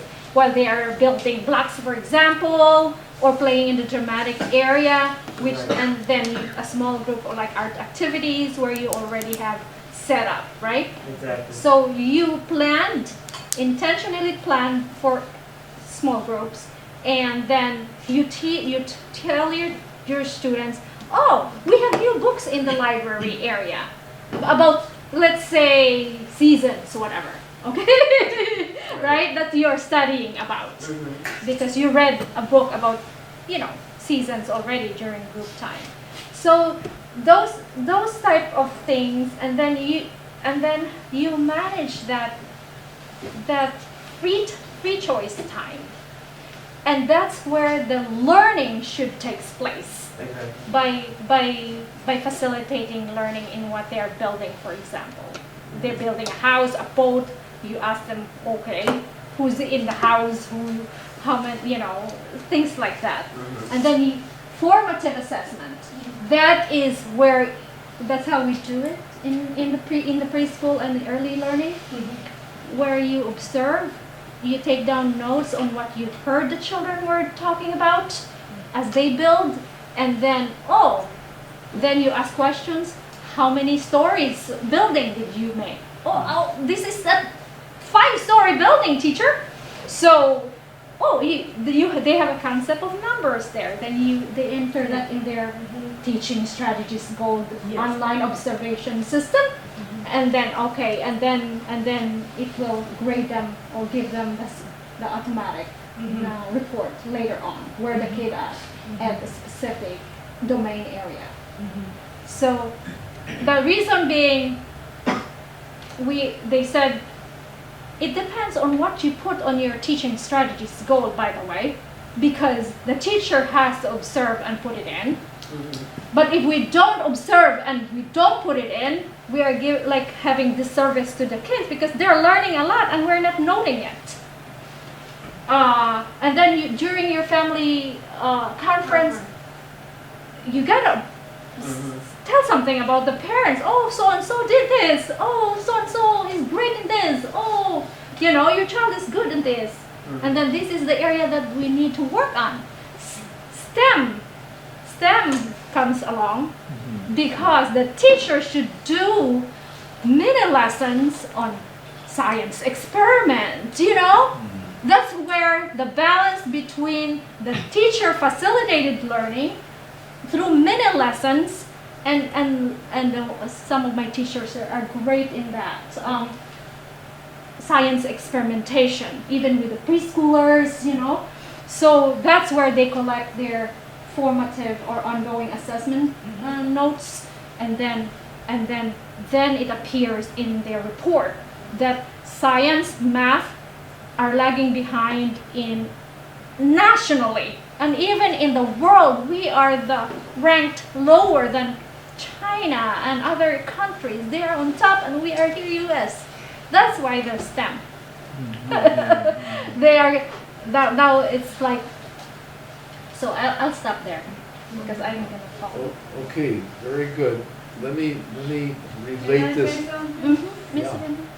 I think because free play is not only free play. You have the center, you have an interest area. Very good. When the teacher go down there, it's not only the open-ended question is one part. Another part is you need to expand the child's thought. And for example, like it's raining, you always use rain, but can you use precipitation? Let's expand the child's vocabulary. Right. That's what they want to see too. Okay. All right, so that point about interest areas, most of the people, if they're not teachers, they don't understand that. It's extending on the thought. Extending based on the child's thought to make them extending beyond what they know, so that learn from where they started at. Okay, we're actually required by our funders to have different areas of the classroom that are relevant to art and science and reading, and what else? Math. What else? Music, Music. And dramatic play is the other one. Okay, now, those areas are the areas that expand the kids. Now, interestingly, all of those are the typical, those are the standard interest areas. You almost never hear the human science area, the social science area. They don't have that. Yeah. So this is what I'm talking about opening minds. Now, also, depending on what you put in those areas, you can still restrict things. Like your dramatic play area, if you only put American things in there, you're Americanizing. But put artifacts from all over the world in there, and you're expanding the kids' view of the world. In the dress-up area, which is part of the dramatic play, put clothes from different parts of the world, not just American clothes. And try not to stereotype, don't just put fancy lady stuff and girl stuff in there, but how about girls as professionals? When they grow up, they become professional women. If we make them girly with jewelry and tiaras and all that other stuff, we're stereotyping them. So this is what we're talking about, expanding our thinking.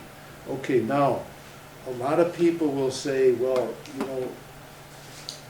Southeast Asia Center has this philosophy that we're going to be directive and intentional and deliberate in our education. Well, even though MCD said we're not, and I said we're not too, we combine. But let me tell you that people will say, well, you're not helping kids to become creative. You need Montessori to let the kids do whatever they want to do to become creative. Now, we're taking an extreme Montessori. Of course, even Montessori is not that extreme. It's not complete freedom. And as we know, if we have complete freedom, that becomes chaos. That's anarchy. And only the very, very fringe elements would believe in anarchy. But the point that we want to make is that to become creative, you need to be broad. And you cannot be broad if your classroom is too free, because kids will gravitate to what they want. So they may become expert on all of the sports statistics or on dinosaurs. Or maybe they like guns. When I was a young teacher, there was one kid in my class, he wanted to know everything about guns. And it was upsetting to me, and I tried my best to try to expand his interests. So anyway, to be creative, what do you need? You need a lot of knowledge about a broad range of things. You need higher order thinking skills. You need communication skills. You do not develop those things well all by yourself in a completely free environment. It takes a lot of intentionality. When you set up that room of interest areas, that is deliberate. Even if you have free play in that area, what the teachers have put in those interest areas is deliberate, that is intentional. And when Zhili has a group of students and she gives them an assignment, that is directive. You don't just say, okay, you do whatever you want to do, you study whatever you want to study, and I'll grade you on whatever you want to study. You have a particular focus of what you're going to study. That's directive. So what I'm saying is that we need to be directive. If we're too open, without providing the adult wisdom that we have, we're not doing a favor to the kids, for the kids. Okay, Annalyn is going to talk about the importance of the limited time that kids have in their day, in their youth, to learn all of these things that are so important in growing up. And talking about budgeting, we only have 20 minutes, so don't talk too long on this subject. During the day, we have this schedule of activities, right, in our classrooms. Arrival until departure.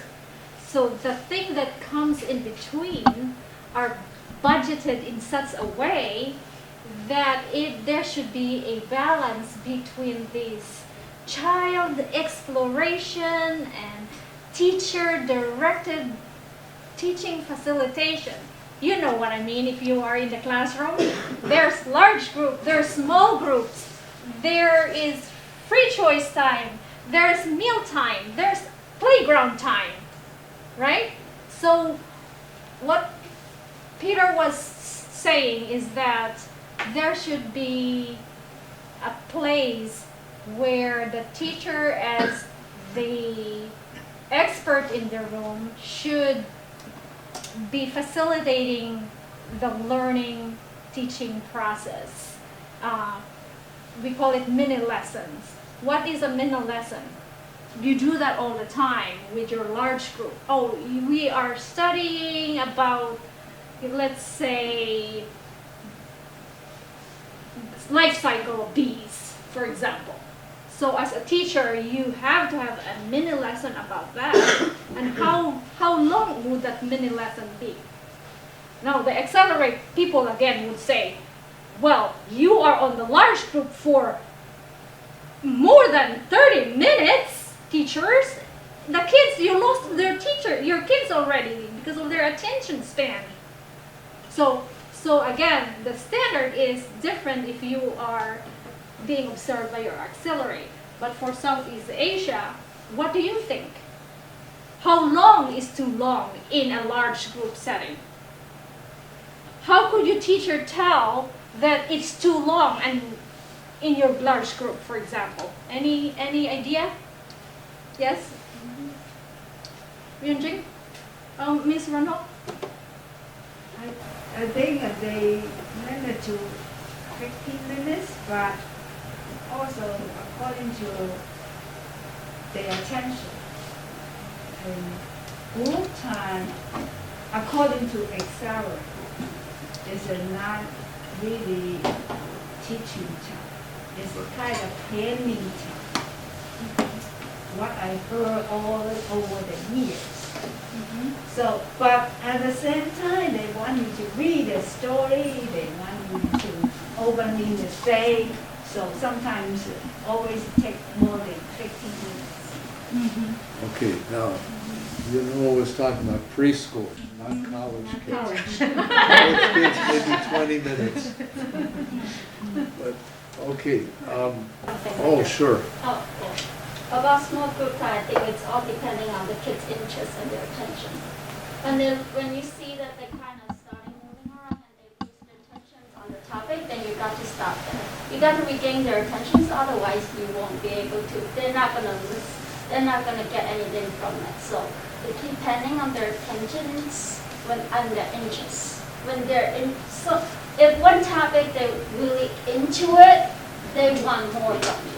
They want a lot more. They will want you. They will even ask you to continue. They don't want to leave the center. So that you can extend a little bit longer to go on. But if you see that they're already stuck there, they're already not listening anymore, then you have to transition to a different activity. Then you can come back to the next thing. Because there's no point of continuing, keep on going with the lesson that the little kids, they're not interested in it. It's always go toward their interest and their attention, their focus. It's not just 10 minutes or 15 minutes, that is not the strict timeline for us. Okay, I see we have some very wise teachers here. That's very good.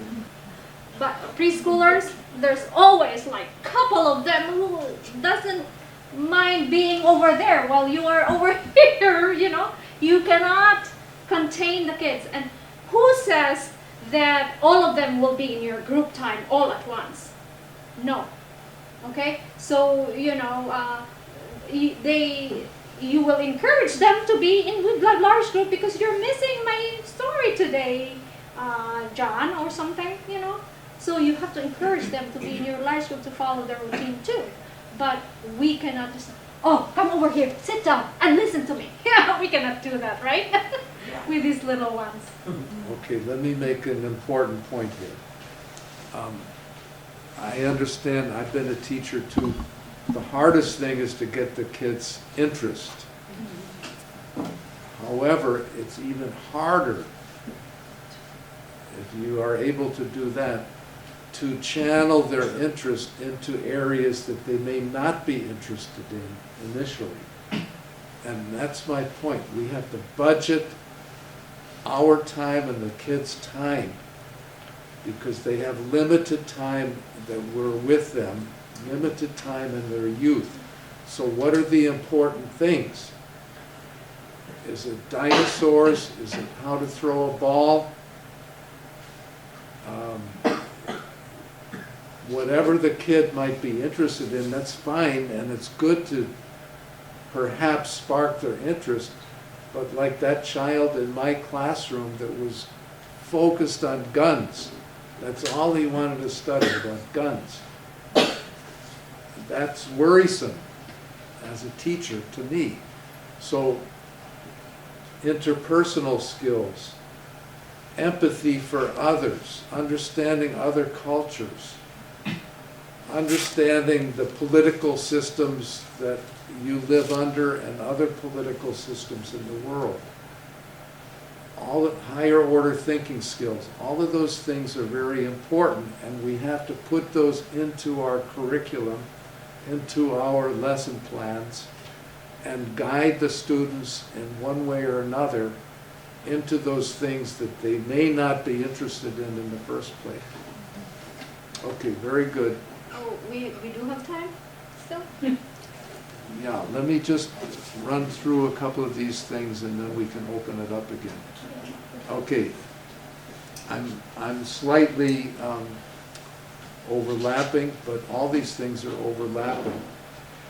In the progressive education, which emphasizes democracy and freedom, which all were well-intentioned, as we may know, reading the newspaper, even though we live in a democracy, democracy has made us violent against each other.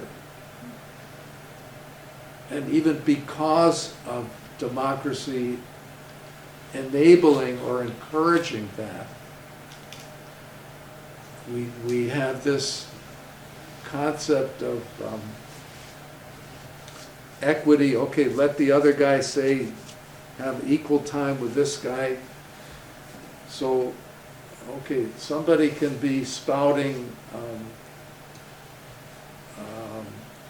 fire in the building, creating a mad rush out of the building, and 20 people get trampled to death. Okay, well, we again, we have to put limits on freedom. We have to understand what freedom is.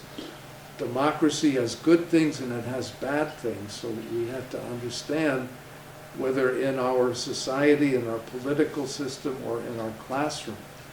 And oftentimes democracy does not help the weaker, the poor people. the underclasses.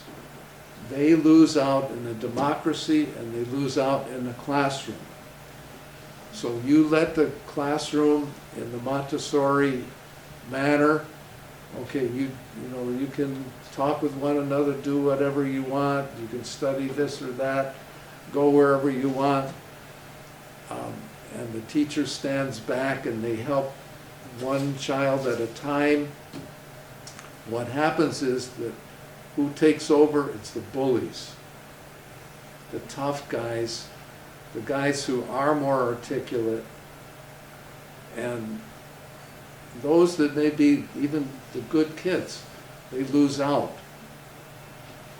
So that happens in society and it happens in the classroom as well.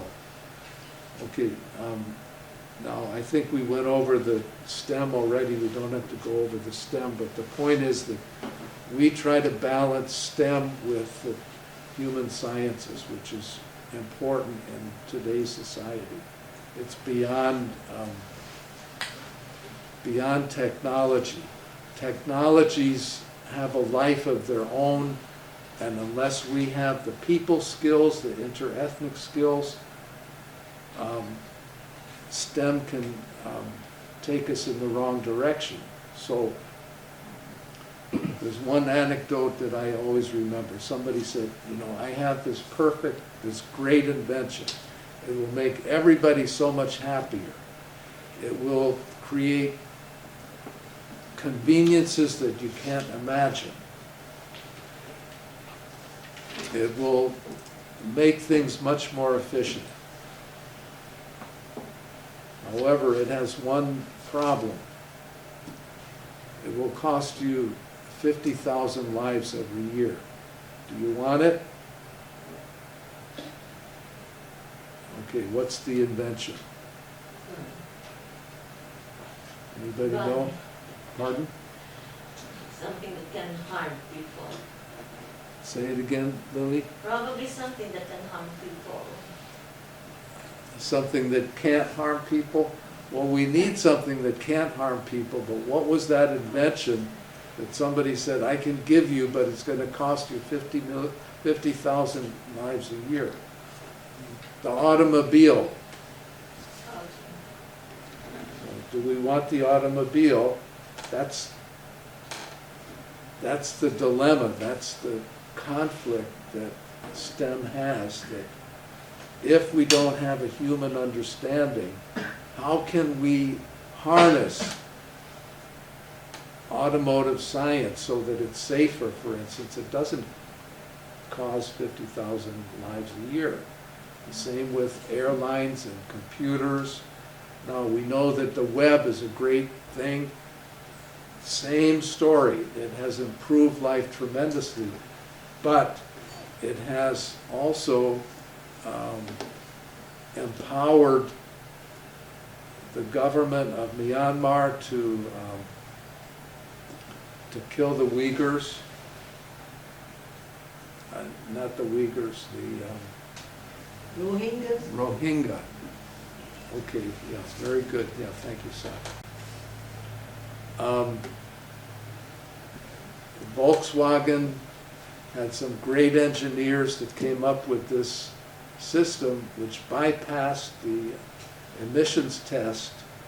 So the Volkswagens were producing, I don't know, 50, 100 times the allowable emissions from their cars. These are the greatest technologists that the automotive industry had. So anyway, we need to be teaching people to be sensitive to others, to understand others, not just to learn the technical science. Then what happens is we're producing loose cannon, and they can either do good things or they can do bad things. Okay, now, in 5 minutes, let me see if I can go over zero sum. Zero sum is a concept that we, probably all of us, believe in, but it's antediluvian. That means it's old-fashioned, it's anachronistic, it doesn't work, it gets us into trouble, it gets us into wars. What it means, I don't know if I can draw anything up here, no, it's okay.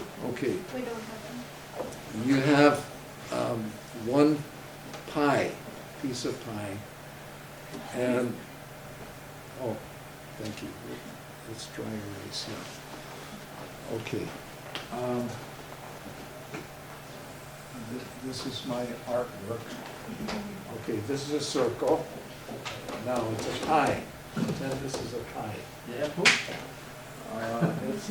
It's a pie. And, okay, I am a greedy guy, so I'm gonna cut my piece of pie, and the rest is for you. Okay, this is my piece of pie. Let's say, well, this is bigger, okay, P. And this is you, All of us. okay, or vice versa, it doesn't matter. But I got the biggest piece of pie that I could get. Now, is that fair? No. I so many of have us. the marker here, so I'm in control of this thing, and I get the bigger piece of pie. Is anybody happy with that? Maybe you are so hungry.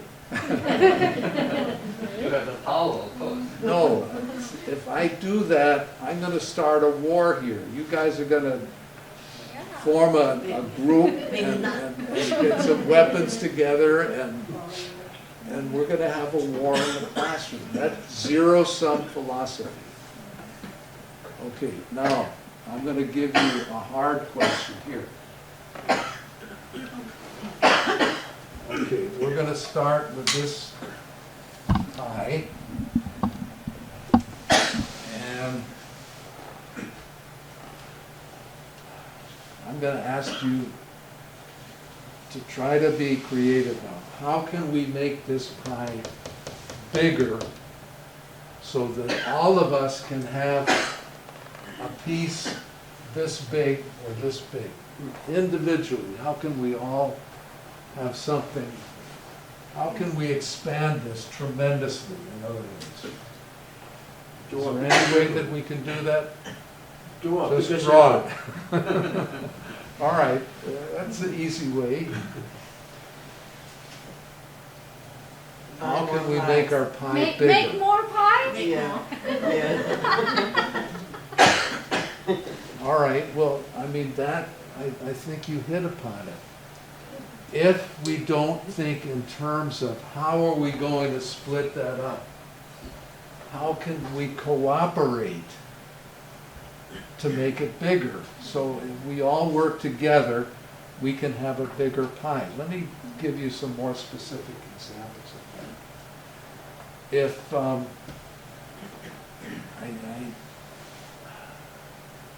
I hate to make myself into a dictator, but let's say I'm a dictator here. And I'm gonna make all of you guys slaves.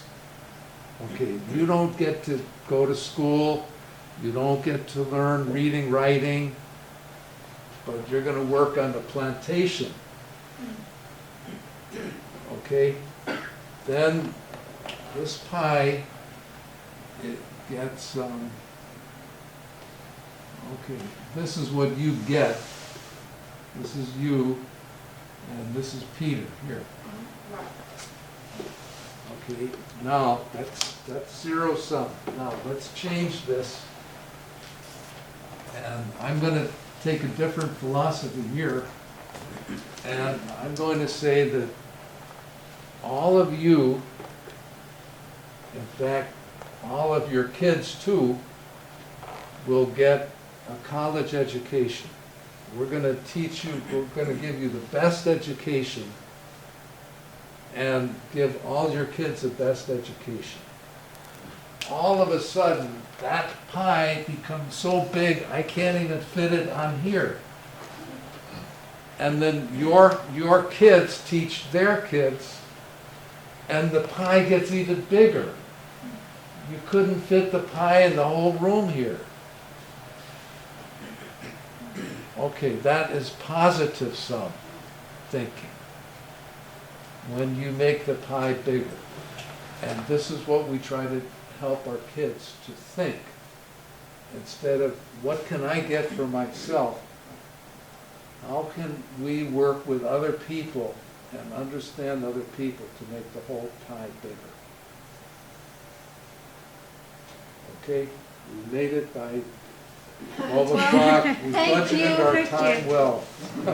Thank you All right. so much. Now we can all go on our separate For the ways. big pie. Yeah.